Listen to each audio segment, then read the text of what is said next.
Praise the Lord. ஆண்டவராகிய இயேசு கிறிஸ்துவின் விலையேற பெற்ற நாமத்தினாலே இந்த சோத்திரம் புதிய மாதத்திலே, அதாவது ஜூன் மாதம் இந்த 1ஆம் தேதி இந்த வாய்ஸ் ஆஃப் குட் ஷெப்பர்ட் மூலியமாய் உங்களை சந்திப்பதிலே மிக்க மகிழ்ச்சி அடைகிறேன். கடந்த மாதமெல்லாம் ஆண்டவர் கண்மணி போல காத்த தெய்வம் இந்த புதிய மாதத்திலேயும் ஆண்டவர் தாமே உங்களையும் உங்கள் குடும்பத்தையும் நீங்க செய்கிற எல்லா வேலைகளிலும் ஆண்டவர் அபரிதமான ஆசீர்வாதத்தை தேவன் உங்களுக்கு கட்டளிடுவாராக. இந்த ஜூன் மாதத்திலே இந்த 1ஆம் தேதி அன்று ஆண்டவராகிய தேவன் நமக்கு உணர்த்துகிற ஒரு வசனத்தை நாம் வாசித்து இந்த மாத வாக்குத்தத்தமாக அதை நாம் எடுத்துக்கொண்டு நம்ம வாழ்க்கையில் அப்பியாசப்படுத்துவோம். ஆண்டவர் நம்மளை ஆசீர்வதிப்பாராக.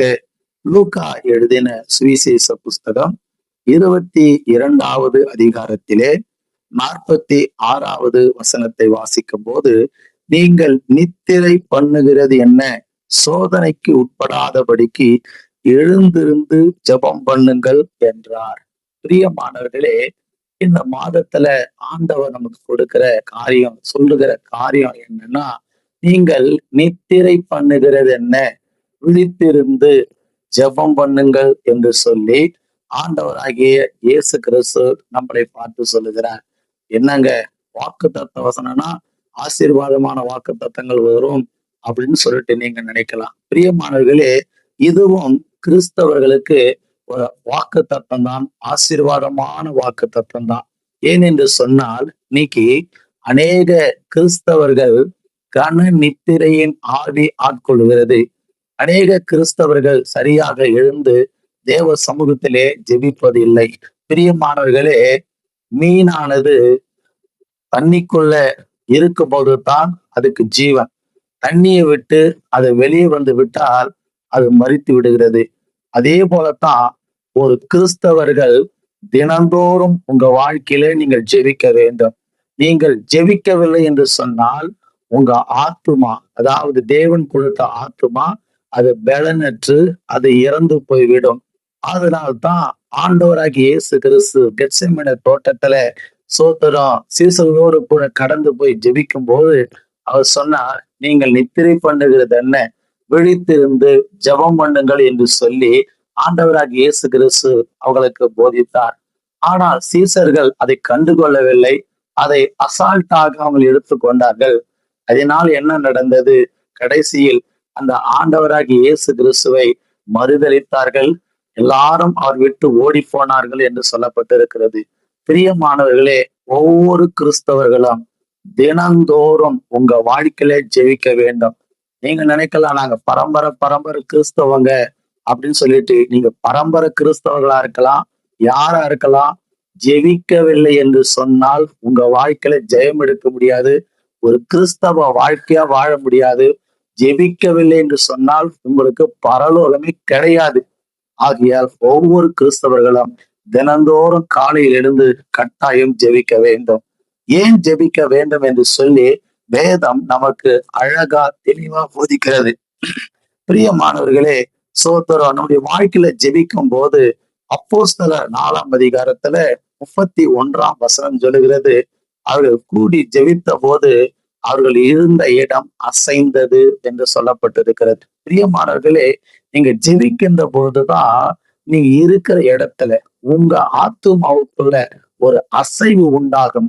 ஒரு சோதர அசைவு உண்டாக்கப்பட்டு உங்க பகுதியில, உங்க எல்லையில் இருக்கிற அந்தகார ஆவிகளுடைய கிரியைகள், அதோடைய ஆதிக்கங்கள் எல்லாவற்றையும் கர்த்தர் முறியடித்து போடுவார். சோதர நீங்க ஜெபிக்கும் போது நீங்கள் கூடியிருக்கிற இடம், நீங்க இருக்கிற இடத்துல ஒரு அசைவை கர்த்தர் உண்டு பண்ணுவார்.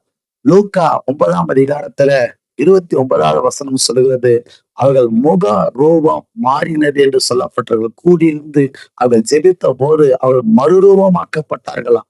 பிரியமானவர்களே, நம்ம கிறிஸ்தவ வாழ்க்கை உலகத்து மனுஷங்களை போல வாழ்வது கிடையாது.